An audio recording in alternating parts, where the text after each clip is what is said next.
So அந்த 10 to 20 lakhs entry level premium car செக்மெண்ட்டை வந்து பார்த்திங்கன்னா இன்றைக்கி அப்படியே ஒரு ஜாம்பவானாக ஆட்டு படிக்கிறது.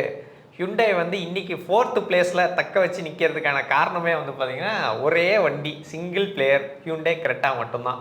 எவனை எடுத்தாலும் கிரெட்டான்ற பின்னாடி யார் அடிக்கிறாங்க, லைட் அடிக்கிறாங்க, எல்லாம் அடிப்பானுங்க. ஆனால் இந்த வண்டி எப்படி விற்கிது அப்படின்னு கேட்டிங்கன்னா நிறைய இன்ஜின் ஆப்ஷன்ஸ் இருக்குது. ஈவிலேருந்து டீசல் வரைக்கும் நீங்கள் என்ன கேட்டாலும் ஒன்று தருவானுங்க. அதே மாதிரி நிறைய வேரியன்ட்ஸ் இருக்குது, இல்லாத ஃபீச்சர்ஸே கிடையாது. உங்களுக்கு பர்ஃபார்மன்ஸ் 1.5 டர்போலாம் இருக்குது.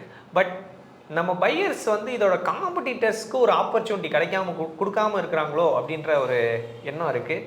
நீங்கள் சொன்ன மாதிரி கிரெட்டாவில் வந்து A to Z அவங்க மேனுவல்லேருந்து ஆட்டோமேட்டிக்லேருந்து ஆட்டோமேட்டிக்லேயே அவங்க டார்க் கன்வெர்ட்டர் இருக்குது, டிசிடி இருக்குது, ஸோ சிவிடியும் இருக்குது, எல்லாமே அவங்க கொடுத்துட்டாங்க. அது இல்லாமல் பர்ஃபார்மன்ஸ் நீங்கள் சொன்ன மாதிரி என்லேனும் இருக்குது கிரெட்டாவில். ஸோ பையர்ஸுக்கு என்னென்னா ஒரு காரே எல்லாத்துக்குமே கேட்டர் பண்ணுற மாதிரி ஹுண்டை டிசைன் பண்ணி வச்சுருக்கு. பட் இப்போ நம்ம அதை தாண்டி வெளியே பார்த்தோன்னா இப்போ புதுசாக நிறைய கார்ஸ் வந்துட்டுருக்கு. ஃபார் எக்ஸாம்பிள் இந்த செல்டாஸ் எடுத்துக்கலாம். ஸோ அதெல்லாம் வந்து அதே கேக்கு க்ரீம் மட்டும் வேறு. ஆமாம். ஸோ அண்டர்பின்னிங்ஸ் எல்லாமே சேமு. ஆனால் நீங்கள் சொன்ன மாதிரி அது லேட்டஸ்ட் ஜென்ரேஷன்.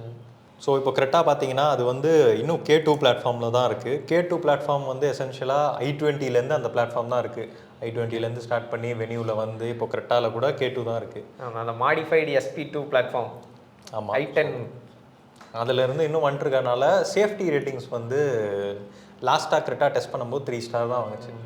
பட் இப்போது அதையுமே சார்ட் அவுட் பண்ணுற மாதிரி நம்ம இப்போ செல்டாஸ் வந்து K3 பிளாட்ஃபார்முக்கு மூவ் ஆகிடுச்சு. K3 global. ஆமாம், பிளாட்ஃபார்ம் குளோபல் ஆர்கிடெக்சருக்கு மூவ் ஆகிடுச்சு. அண்டர்பின்னிங்ஸ் எல்லாமே சேம், இன்ஜின், கியர் பாக்ஸ் அது எல்லாமே சேம் தான். பட் K3 பிளாட்ஃபார்ம் வந்து அது ஒரு பெட்டரான ஸ்ட்ரக்சரல் ரிஜிடிட்டி அண்ட் சேஃப்டி எல்லாத்துலேயுமே அது வந்து K2வோட ஒரு பெட்டர் பிளாட்ஃபார்ம். ஏன்னா அந்த பிளாட்ஃபார்மில் தான் கோனா, அப்புறம் அந்த புது வெர்னா அந்த மாதிரி வெஹிக்கிள்ஸ் எல்லாம் வந்து K3 பிளாட்ஃபார்ம் தான் ஆல்ரெடி ரன் பண்ணிட்டுருக்கு. ஸோ அது வந்து இப்போது நான் என்ன நினைக்கிறேன்னா கிரெட்டாவையும் செல்டாஸையும் ஒரு டிஃப்ரென்ஷியேட்டிங் ஃபேக்டராக இதை பார்க்கலாம். சேஃப்டிக்கு முன்னாடி இந்த 2 செல்டாஸ் கிரெட்டா எடுத்தால் சேஃப்டி வந்து 3 ஸ்டார் அப்படி இருந்துச்சு. இப்போ அந்த இமேஜ் மாறி இருக்கு. ரெண்டாவது ஹேண்ட்லிங்குமே கொஞ்சம் பெட்டராக இருக்கும் செல்டாஸில் பெட்டராக இருக்கும். அது ஏன்னா அது கொஞ்சம் European focused platform. Base variant கிரெட்டாவில் வந்து நீங்கள் 1.5 MPI வாங்கிறதுக்கு பதிலாக நீங்கள் என்ன சஜஸ்ட் பண்ணுறீங்க? நம்ம அந்த ஒரு 10 to 13-14 lakhs வரைக்கும் நீங்கள் வாங்க போனீங்கன்னா கிரெட்டாலையும் செல்டாஸ்லேயும் பேஸ் வேரியன்ஸில் கொஞ்சம் ஃபீச்சர்ஸ் அதெல்லாம் ரொம்ப கம்மியாக இருக்கும். அண்ட் ஈவன் அந்த 1.5 NA இன்ஜினுமே கொஞ்சம் லேக்லஸ்டர் தான்.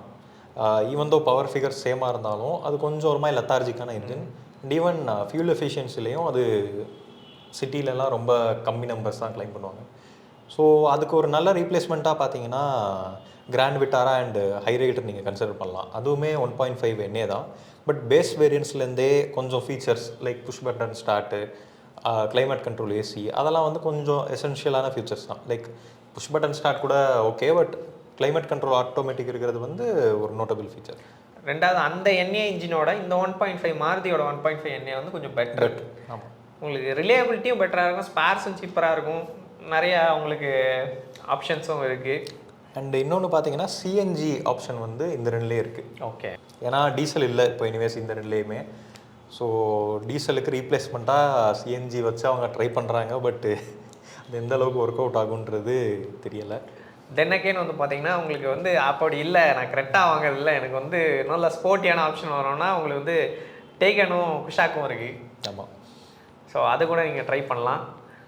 1 லிட்டரும் 1.5 ரெண்டுமே ஆப்ஷன் இருக்குது. ஸோ அதுவுமே உங்களுக்கு ஒரு 12-13 lakhsலேருந்து 24-23 lakhs வரைக்கும் அதுலேயுமே நிறைய வேரியன்ட்ஸ் இருக்குது. ஹேண்ட்லிங் வேணும், பர்ஃபார்மன்ஸ் வேணும். ஆமாம், பட் ஸ்பேஸ் அதெல்லாமே உங்களுக்கு கொஞ்சம் காம்ப்ரமைஸாக இருக்கும். அடிச்ச மணி கடவுளுக்கு கேட்டு சொல்லியோ ரெனோ கேட்டுருச்சு. அடி சாம்பார் அப்பாயின்மெண்ட் ஆட. அடுத்து டஸ்டர். ஆமாம், ஸோ பார்த்து ஆஹா பிரம்மாண்டம் அடைஞ்ச ஒரு வண்டிகளில் அது ஒன்று. இந்த செக்மெண்ட்டை ஸ்டார்ட் பண்ணி வச்ச ஒன் ஆஃப் தி ஃபவுண்டர்ஸ் மாதிரி சொல்லலாம் டஸ்டர். அந்த டைமில் ஆல்வீல் டிரைவ்லாம் டஸ்டரில் மட்டும்தான் இருந்துச்சு. ஸோ இப்போ அது வந்து கம்பேக் கொடுக்க போகிறதா நிறைய ஸ்பை பிக்சர்ஸ். ஈவன் நானே வந்து மதுரையிலேருந்து வந்துருக்கும் போது பார்த்தேன் அந்த வெஹிக்கிளை. ஓகே, ஆக்சுவலாக ரோட் ப்ரெசன்ஸ் கொஞ்சம் நல்லாவே இருந்துச்சு சொல்லப்போனால். இப்போ நம்ம ஆல்ரெடி அப்ராட்ல வந்து அந்த டேசியா டஸ்டர்னு ஒன்று இருக்குது. பட் அது வந்து அப்படியே அவங்க இந்தியாவில் லான்ச் பண்ணல.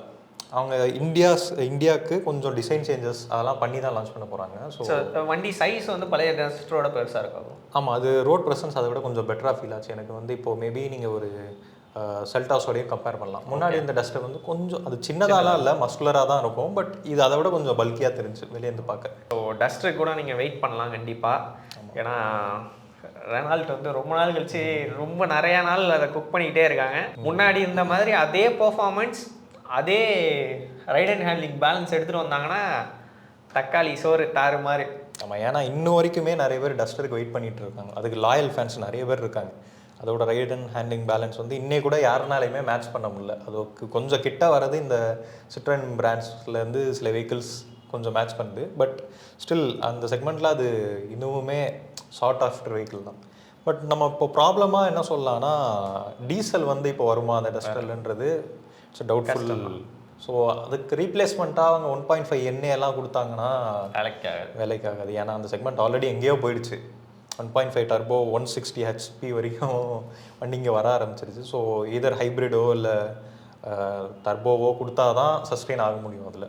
ஸோ அதெல்லாம் அவங்க கன்சிடர் பண்ணி இந்தியா மார்க்கெட்டை கொஞ்சம் இன்னும் நல்லா ஸ்டடி பண்ணி ஒரு பேங் ஆன் ப்ராடக்டை முன்னாடி ஸ்டார்டிங்லேருந்தே பண்ணால் இந்த சிட்ரைன் பண்ண தப்பாக அவங்க பண்ணக்கூடாது. ஏன்னா ஸ்டார்டிங்கில் வந்து இந்த ரொம்ப பேர் போன்ஸ் வேரியண்ட்டை விட்டுட்டு 1.2 MP அந்த மாதிரிலாம் கொடுத்துட்டு அப்புறம் நாங்கள் டெவலப் பண்ணிக்கிறோன்னு பார்த்தீங்கன்னா உங்களுக்கு ஆல்ரெடி அந்த இன்ட்ரெஸ்ட் போயிடும் கஸ்டமர்ஸுக்கு. அப்புறம் நீங்கள் என்ன கொடுத்தாலுமே அவங்களுக்கு அது முன்னாடி ஒரு இமேஜ் செட் பண்ணிட்டீங்கன்னா அதை மாற்றது ரொம்ப கஷ்டம். ஓகே, ஸோ கரெக்டாக வாங்குறீங்கன்னா இது எல்லாமே ஒரு ஆப்ஷனாக இருக்குது. இதெல்லாம் கொஞ்சம் பார்த்துக்கோங்க. குறிப்பாக நாங்கள் சஜஸ்ட் பண்ணுறது செல்டாஸை ஒரு வாட்டி பாருங்கள்.